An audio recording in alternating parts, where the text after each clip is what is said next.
नई ज़िंदगी के इलाके में मजलिस इत्तेहादुल मुस्लिमीन के इंतखाबी जलसे में आपने शिरकत की। मैं माज़रत चाहता हूँ मस्जिद रज़ाए मुस्तफ़ा कमेटी से भी कि प्रोग्राम में ये था कि मैं यहाँ पर आकर नमाज जुमा अदा करूँ, मगर ये मेरी बदकिस्मती रही कि मैं सफ़र में हूँ और आने में बड़ी देर हुई और फिर मुझे यहाँ से फ़ौरन निकलकर नांदेड़ को जाना है।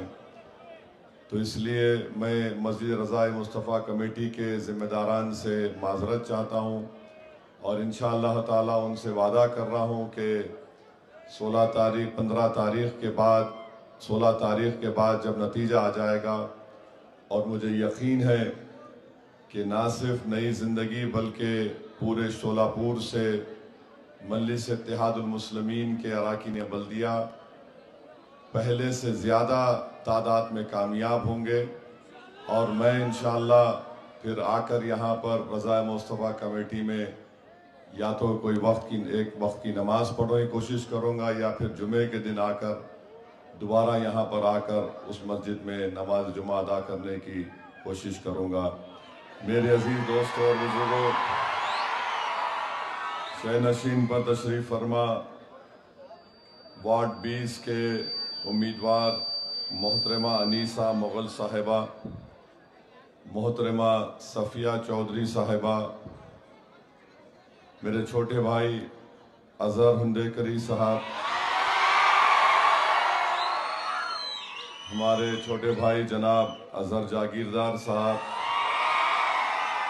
और मजलिस इत्तेहादुल मुस्लिमीन के दीगर तमाम उम्मीदवारान और जनाब अनवर सादात साहब जो मजलिस इत्तेहादुल मुस्लिमीन की तरफ से शोलापुर के इंचार्ज हैं, ऑब्जर्वर हैं, मजलिस इत्तेहादुल मुस्लिमीन के तमाम स्पोक्स पर्सन जनाब नदीम एडवोकेट साहब भी और तमाम मुहिबान मजलिस का मैं शुक्रिया अदा करता हूँ। मेरे अजीज़ दोस्तों और बुज़ुर्गों, ये नई ज़िंदगी का इलाक़ा है और बरसों पहले आपने यहीं से ही मजलिस इत्तेहादुल मुस्लिमीन को एक नई ज़िंदगी, सियासी ज़िंदगी आपने अपनी दुआओं से रोड से दी थी और कामयाबी के साथ शोलापुर में मजलिस इत्तेहादुल मुस्लिमीन का सफ़र चल रहा है। तो मैं आप तमाम से फिर से गुजारिश करने के लिए आया हूँ कि आज आपको इस इलाक़े के विकास के लिए, इसको तरक्की याफ्ता इलाक़ा बनाने के लिए और सबसे बड़ी बात यह है कि आपको अपनी लीडरशिप को मजबूत बनाने के लिए मैं आपसे दरख्वास्त करने के लिए दोबारा आया हूँ कि आपको 15 तारीख़ के दिन अपने एक वोट का इस्तेमाल मजलिस इत्तेहादुल मुस्लिमीन के पतंग के निशान पर करना है। आपको इस प्रभाग में 4 वोट डालना है। जहां पर पतंग का निशान होगा वहां पर आपको बटन दबाना होगा और मैं जानता हूं कि बीजेपी, आरएसएस, अजीत पवार, शिंदे के लोग इस नई जिंदगी के इलाके को बदनाम करते हैं और यहाँ पर रहने वालों से नफरत करते हैं। मगर सुन लो अजीत पवार, सुन लो शिंदे, फडणवीस और आरएसएस के लोग, ये इलाका असदुद्दीन ओवैसी को बहुत पसंद है। ये इलाका शोलापुर का दिल है। इस इलाके में रहने वाले लोग गयूर हैं, बेबाक तरीके से काम करते हैं और मैं आपसे वादा कर रहा हूं कि ये लोग अगर फिर से दोबारा इस इलाके के बारे में कुछ अनाप शनाप बकेंगे तो फिर याद रखो मैं तुम्हारे बाप के बारे में अनाप शनाप बोलना शुरू कर दूंगा। ये एक मुअज़्ज़िज़ इलाका है। अगर किसी इलाके में अल्पसंख्यक समाज के मुसलमान रहते हैं तो यकीनन तुम्हारी सोच और फिक्र में नफरत भरी हुई है, इसीलिए तुमको तकलीफ होती है।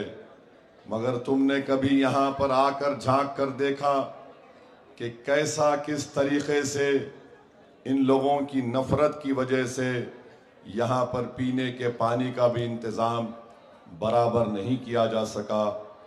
मैं आपसे वादा कर रहा हूँ नई ज़िंदगी की आवाम से, आप मजलिस इत्तेहादुल मुस्लिमीन के इन चारों उम्मीदवार को कामयाबी के बाद इंशाअल्लाह ताला यहाँ पर 16 इंच की पानी की एक नई लाइन डाली जाएगी ताकि सही तरीके से, अच्छे तरीके से साफ पीने का पानी यहाँ के नई ज़िंदगी के जनता को हम मुहैया कराएंगे। और अगर पानी नहीं मिलेगा तो फिर याद रखो हम पानी दौड़ाने का काम भी कर सकते हैं, तो ये काम इंशाअल्लाह ताला होगा। यहाँ पर आप जानते हैं कि नई ज़िंदगी से शुगर फैक्ट्री की एक रोड का मामला है, इंशाअल्लाह ताला वो रोड का काम भी मजलिस के तमाम अराकीन बल्दिया कॉरपोरेटर कराएंगे। मैं आपसे इसका वादा कर रहा हूँ। और साथ ही साथ इंशाअल्लाह ताला इन तमाम 4 कॉरपोरेटर ने मुझसे कहा है कि वो एक फ्री एम्बुलेंस का भी इंतज़ाम यहाँ पर नई ज़िंदगी में करेंगे, ताकि अगर कोई बीमार हो जाता है तो उसकी जान बचाने के लिए, उसको तिबी इमदाद पहुँचाने के लिए जल्द से जल्द अस्पताल पहुँचाने की कोशिश होगी। तो इंशाअल्लाह ताला ये काम भी होगा। और मैं जानता हूँ कि नोटरी है यहाँ पर, प्रॉपर्टी का कार्ड नहीं मिलता। इंशाअल्लाह ताला इसके लिए पूरी सोलापुर की मंजलिस की यूनिट और इम्तियाज़ जलील साहब जो महाराष्ट्र के सदर हैं, वो आकर सोलापुर में यहाँ पर गवर्नमेंट के हुकूमत के अहदेदारों से मुलाकात करेंगे और पूरी कोशिश करेंगे। और अगर हुकूमत हमारी इस बात को नहीं कबूल करेगी तो फिर हुकूमत को एक अवामी एहतजाज के लिए तैयार रहना पड़ेगा। ये काम इंशाअल्लाह ताला होना ज़रूरी है। वहीं पर मैं मजलिस इत्तेहादुल मुस्लिमीन के तमाम अराकीन बल्दिया से ये अपील करूँगा कि वो अपनी कामयाबी के बाद नई ज़िंदगी में इस इलाक़े में तालीम के ऊपर ख़ास तौर से तवज्जो दीजिए। याद रखिए, अगर हम तालीम के मैदान में अपने बच्चों को और ख़ास तौर से अपनी बेटियों को पढ़ाएंगे तो यही हमारा मुस्तक़बिल है। आज हम रहे या ना रहें, मगर अगर हम अपनी आने वाली नस्ल को ताकतवर बनाना चाहते हैं तो दौलत से कोई ताकतवर नहीं होता, तकरीर करने से कोई ताकतवर नहीं होता। ताकतवर वही कहलाता है जिसके पास अच्छे अखलाक हों। और अच्छे अखलाक कब आते हैं? जब वो तालीम के जेवर से आरास्ता होता है। तो ये हमारी जिम्मेदारी है कि हम अपने नन्हे मुन्ने बच्चे और बच्चियों को तालीम के जेवर से आरास्ता करें। और इत्तेफाक की बात यह है कि आज 9 जनवरी है। आज से 208 साल पहले एक खातून को अल्लाह ने पैदा किया था जिसका नाम फातिमा शेख था। वो फातिमा शेख पूना में पैदा हुई। और फातिमा शेख कौन थी? ये वो खातून थी जिसने महात्मा ज्योतिबाई फूले और सावित्री बाई फूले के साथ अपना घर दिया था, लाइब्रेरी बनाई थी ताकि दलित लोगों को तालीम के जेवर से आरास्ता किया जाए। जिस तरह आज ये जालिम लोग नई जिंदगी की जनता को और मुसलमानों पर इल्ज़ाम लगाते हैं, ये मनुवादी जहन के लोग उस वक्त भी थे और आज भी हैं। उस वक्त ये आलाजात के लोग नहीं चाहते थे कि दलितों के बच्चे और बच्चियां तालीम हासिल करें। ये फातिमा शेख वो बहादुर औरत थी जो घर घर जाकर दलित परिवार के लोगों से कहती थी कि आओ, महात्मा ज्योतिबाई फूले ने और सावित्री बाई फूले ने स्कूल खोला है, अपने बच्चों को तालीम के जेवर से आरास्ता करो। मेरी कोशिश यही होगी कि जो काम कई बरसों पहले 1831 की बात कर रहा हूं, महात्मा ज्योतिबाई फूले के साथ फातिमा शेख थी। उसी तरीके से उसी नहज पर हमको इस इलाके में मुसलमानों के बच्चे और बच्चियों को पढ़ाना है और सियासी ताकत का इस्तेमाल यकीनन पीने के पानी, रोड, ये तमाम मसाइल को हल करने के साथ साथ हमको अपने बच्चों को तालीम से जोड़ना ज़रूरी है। वहीं पर मेरे अजीज़ दोस्तों और बुज़ुर्गों, मुझे बड़ी तकलीफ़ हुई कि हमारे साबिक़ा यूथ प्रेसिडेंट मोहसिन ने फ़लस्तीन पर जब जुल्म हो रहा था और आज भी गाज़ा में जुल्म हो रहा है, तो इन्होंने इजरायली प्रोडक्ट्स को रखकर उसको बायकाट करने के लिए कहा। तो कोई एक इजराइल का चमचा यहाँ पर खड़े होकर नेतन्याहू का भतीजा मालूम होता है, जिसने मोहसिन पर केस बुक कराया। अरे जालिम, तू नेतन्याहू का भतीजा है क्या, जिसने 60,000 मासूम लोगों को मरवा दिया? मगर मोहसिन ने जो काम किया, अच्छा किया, अल्लाह आपको इज्जत से नवाजेगा। अगर कोई मासूम लोगों के कत्ल पर आवाज नहीं उठाएगा तो फिर क्या फायदा? केस बुक कराने वाले का नाम आज से नेतन्याहू का भतीजे के नाम से आप लोग पुकारेंगे इंशाअल्लाह उसको। मेरे अजीज दोस्तों और बुजुर्गों, एक और मसला है, यहाँ पर अस्पताल की ज़रूरत है। मैं भी बात किया हमारे मजलिस के अजहर हुंडेकरी साहब से, इंशाअल्लाह ताला एक और अस्पताल बनाने की यहाँ पूरी कोशिशें की जाएगी। तो मैं आपको ये अपील कर रहा हूँ कि 15 जनवरी के दिन आप अपना एक वोट मजलिस इत्तेहादुल मुस्लिमीन के हक़ में इस्तेमाल करिए। मैं नदीम एडवोकेट की तकरीर को भी सुना, बहुत अच्छा बोले नदीम एडवोकेट, अल्लाह उनकी ज़बान में और तासीर दे।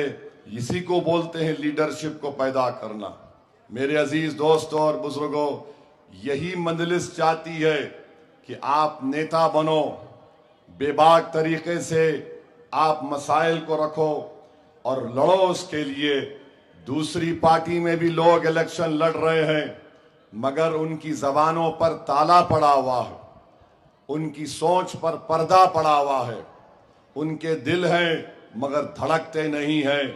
मंजलिस का मामला ये है कि जो सच्चाई है उसको बयान करो। अगर कोई ताकतवर है, जुल्म कर रहा है, तो उसकी आंख में आंख डालकर कहो कि जालिम, तुझे हम हरा कर रहेंगे और तेरे जुल्म को बर्दाश्त नहीं करेंगे। ये मजलिस, यही मजलिस का पैगाम रहा शुरू से लेके अब तक, और इंशाअल्लाह ताला यही पैगाम मजलिस का रहेगा। मजलिस की तारीख गवाह है कि मजलिस ने हमेशा ताकतवर लोगों से पंजा आजमाई की। मजलिस ने हमेशा अल्लाह के फजल और करम से उन जालिमों को इलेक्शन में शिकस्त दी। और मजलिस हमेशा शुरुआत में, मजलिस की शुरुआत जो हुई थी, तो जब मजलिस के 16 कॉरपोरेटर 1960 में हैदराबाद में कामयाब हुए थे, तो दौलतमंद लोगों ने, जिसमें मुसलमान भी थे, कहा ये तो गरीबों की, रिक्शे वालों की जमात है। तो मंद मजलिस के मरहूम सदर सालार मिल्लत ने कहा कि मुझे फ़ख्र है इन गरीबों पर, उन्होंने वो काम किया जो तुम दौलतमंदों ने नहीं किया। ये अपने गरीब रहते हुए भी, इन्होंने अपने गरीब रहते हुए भी, रिक्शा चलाते हुए भी, उन्होंने एक ऐसा बीज को बोया है, मैं नहीं रहूंगा, ये गरीब नहीं रहेंगे, मगर एक ऐसा ताकतवर पेड़ मजलिस बनाएगी कि उसमें तमाम लोगों का तहफ़्फ़ुज़ होगा। तो मैं सलाम करता हूं लोगों को जिन्होंने इल्ज़ामात की परवाह नहीं की। आज भी चंद दौलत आ जाती है तो बड़ा हिकारत की नज़र से गरीबों को देखते हैं। ऐ जालिमों, अगर कोई मर मिटता है किसी काज के लिए तो गरीब है। दौलतमंद अपनी दौलत को बचाने के लिए सोचता है और गरीब ये सोचता है कि मैं कैसे अपने ईमान को बचाऊं। गरीब ये सोचता है कि कैसे मैं अपने ईमान को बचाऊं, कैसे मैं अपनी इज्जत को बचाऊं, और कैसे मैं तमाम लोगों की चीजों को देखकर एक गरीब अपने सब चीज को कुर्बान करने के लिए आगे बढ़ता है। तो मेरे अजीज दोस्तों और बुजुर्गों, मजलिस गरीबों से शुरू हुई और अल्हम्दुलिल्लाह आज भी मजलिस इत्तेहादुल मुस्लिमीन गरीबों के काज को सबसे ज्यादा तरजीह देती है। तो मेरे अजीज दोस्तों और बुजुर्गों, डरने और घबराने की जरूरत नहीं है। बहुत से लोग बहुत सी बातें करते हैं, मगर मुझे बताया गया कि कोई ये बोला कि मेरी शेरवानी पे हाथ लगाएगा। देखो भाई साहब, याद रखो, छेड़खानी नहीं करना। तुम्हारा जो सियासी बाप अजीत पवार है ना, उसको जाके बोलो, सामने बैठो, बोलो मेरे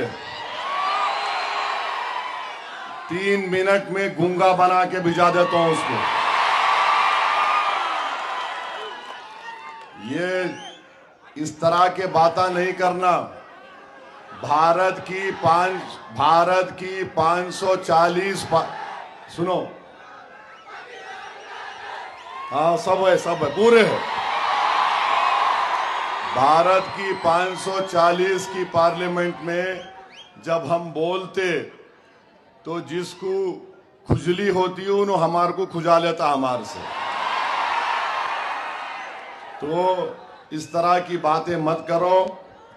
अपनी गुलामी कर रहे, गुलामी कर लो।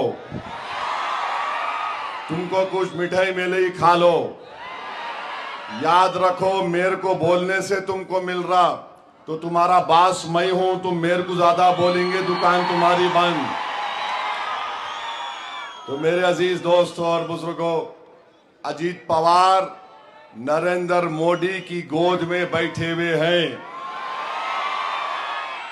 अजीत पवार को वोट देने का मतलब नरेंद्र मोदी को वोट देना है। अजीत पवार को वोट देने का मतलब यह है कि हम वक्फ के कानून की मुखालिफत नहीं कर रहे बल्कि तायीद कर रहे हैं। अजीत पवार को वोट देने का मतलब यह है कि हम मोदी को उसके साजिश में, उसके प्रोग्राम में कामयाब होने दे रहे हैं कि वो मस्जिद को छीनने का कानून बनाया है। मस्जिद अजीत पवार की नहीं है, मस्जिद नई जिंदगी के रहने वाले गय्यूर लोगों की है। अजीत पवार को मस्जिद, दरगाह, खानखा से कोई मतलब नहीं है। हमको मतलब है, हमारी पहचान है, हमारी शनाख्त है। तो अपना वोट इस्तेमाल जब आप करेंगे तो मेरी आपसे दरख्वास्त है कि मोदी को वोट मत दो। ये जो है ना त्रिमूर्ति है, मोदी, शिंदे, अजीत पवार, ये एक ही है, इनमें कोई फर्क नहीं है। ये आकर आपके सामने आपकी आंखों में धूल झोंकने का काम कर रहे हैं। तो मैं आपसे अपील कर रहा हूं कि आप इनको मौसर जवाब दीजिए। और जवाब देने का तरीका ये है कि 15 तारीख के दिन पतंग के निशान पर बटन दबाना। और अभी मालूम हुआ कि एक जोकर है,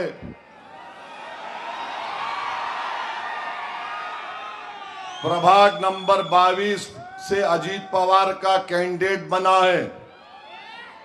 अबे अपने बाप का नाम लेना, मेरा नाम क्यों ले रहा तू है? बोल रहा कि मेरे को एक वोट दे दो, 3 पतंग को दे दो। तू अपने बाप का नाम बोल, सियासी बाप तेरा कौन है?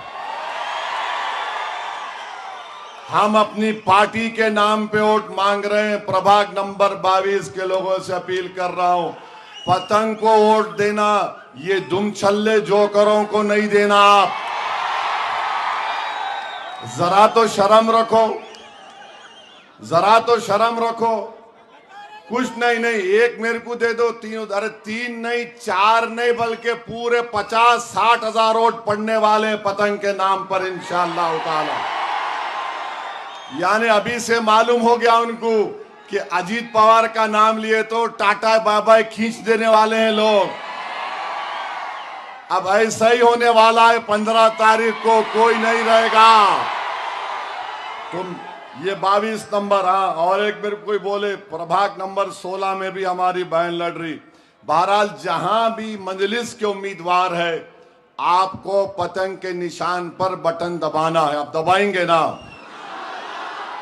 मजलिस को मजबूत करो।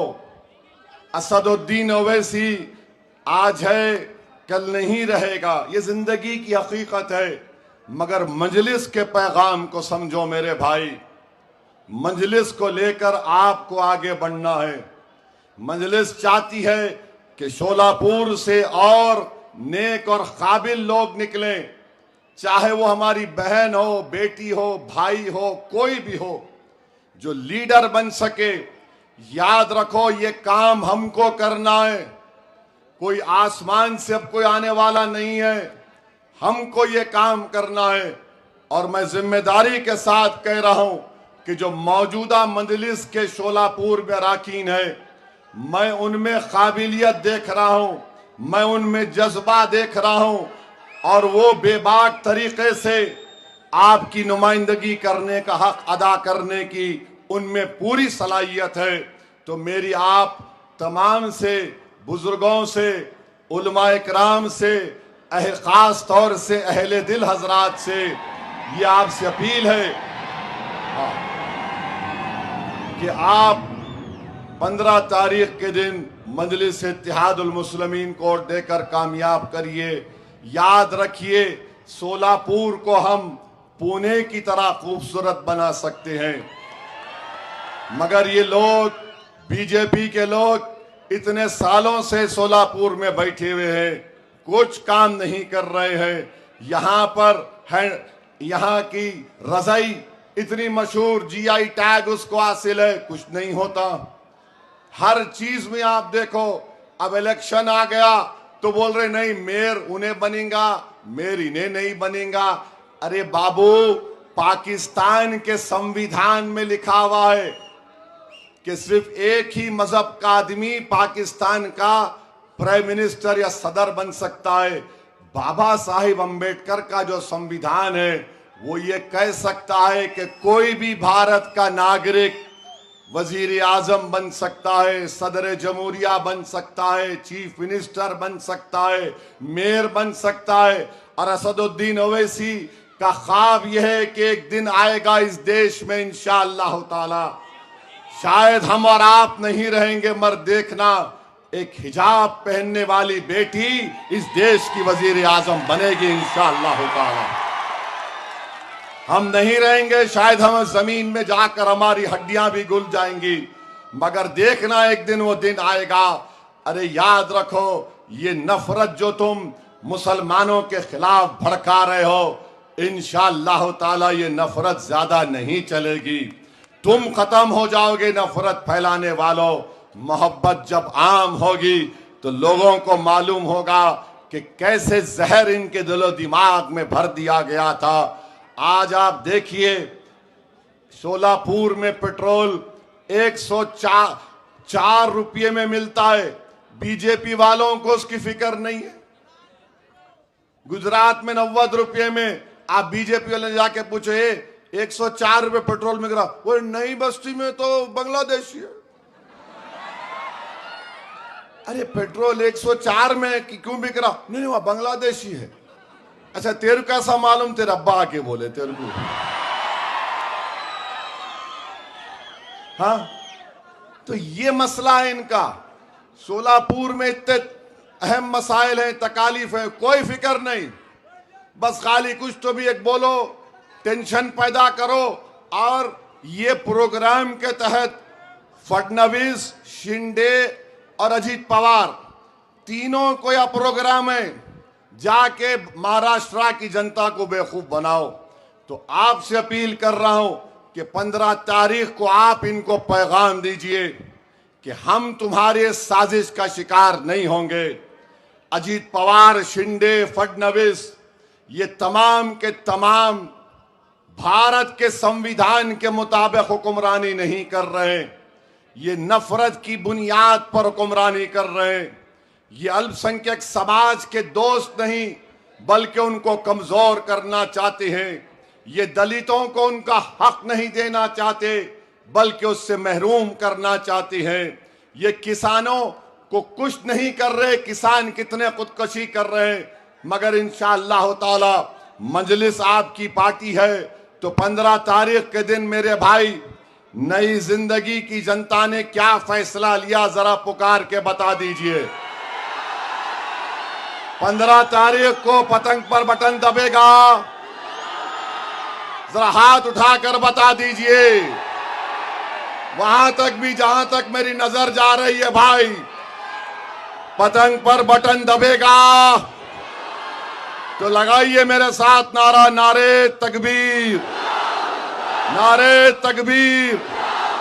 मजलिस इत्तेहादुल मुस्लिमीन, मजलिस इत्तेहादुल मुस्लिमीन, मजलिस इत्तेहादुल मुस्लिमीन। तो आप अल्हम्दुलिल्लाह आराम से जाइए और सुनो, 15 तारीख के दिन हमारे जो लोग शादीशुदा हैं, पहला काम ये करना कि अपनी बेगम को बोलना, my dear come will go in out.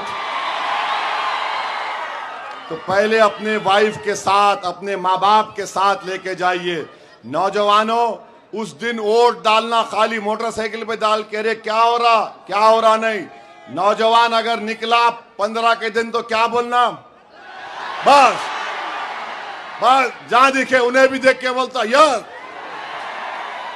तो ज्यादा यही पोलिंग कराइए, पोलिंग परसेंटेज बढ़ना चाहिए। याद रखिए, मैं अहम बात बोल रहा हूं, SIR महाराष्ट्र में होगा। तुम आज निकल के वोट डालेंगे तो तुम्हारा वोटर लिस्ट में नाम है, वो प्रूफ होगा। तो SIR हो सकता है कि इस साल हो, मगर आपका नाम है वोटर लिस्ट में, पतंग को वोट दीजिए। आज आप आए, बहुत बहुत शुक्रिया। मैं माजरत चाहता हूं, मुझे नांदेड़ को जाना है। तमाम को आपका शुक्रिया। अस्सलाम वालेकुम व रहमतुल्लाह।